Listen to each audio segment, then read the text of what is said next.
Next question की बात करते हैं. Next let's see the question. Horizontal right angle pipe bend has cross sectional area 10 centimeter square. Water flows through it at speed 20 meter per second. The force on the pipe bend due to the turning of water is. तो जो main की concept इस्तेमाल हो रहा है इसमें वो ये हो रहा है कि भाई अगर किसी भी पाइप से सपोज कर दो कि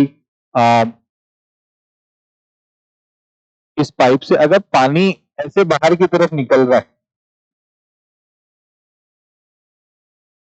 तो इस पाइप पर एक अपोजिट दिशा में फोर्स लगता है जिसको बोलते हैं थ्रस्ट फोर्स. और ये जो थ्रस्ट फोर्स है this is V D M by D T या रो ए वी स्क्वायर, जहां पे ये ए जो है इस पाइप का क्रॉस सेक्शनल एरिया है. ठीक है. और दूसरा जो की कॉन्सेप्ट लगेगा यहां पे वो ये है कि दो फोर्सेस अगर परपेंडिकुलर हो तो उनका जो रिजल्टेंट आता है F1 square F2 square. Given क्या है यहां पे कि F1 और F2 दोनों परपेंडिकुलर है. चलिए क्वेश्चन की बात करते हैं. तो हॉरिजॉन्टल राइट एंगल पाइप, तो हॉरिजॉन्टल है मतलब टॉप से देख रहे हैं इसको, तो ये राइट एंगल पाइप हो गया कुछ ऐसा.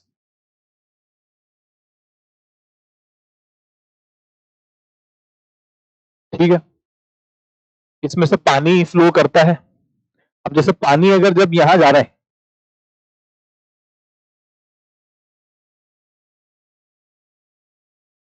तो यहां ऊपर की तरफ एक थ्रस्ट फोर्स लगा देगा और फिर जब पानी बाहर निकलेगा तो पीछे की तरफ एक थ्रस्ट फोर्स लगा देगा. दोनों परपेंडिकुलर है और दोनों थ्रस्ट फोर्सेस की वैल्यू जो है वो कांस्टेंट है, सेम है. ये भी रो ए वी स्क्वायर है, ये भी रो ए वी स्क्वायर है. दोनों फोर्सेस परपेंडिकुलर है. तो हम लोग जानते हैं कि भाई जो भी रिजल्टेंट आएगा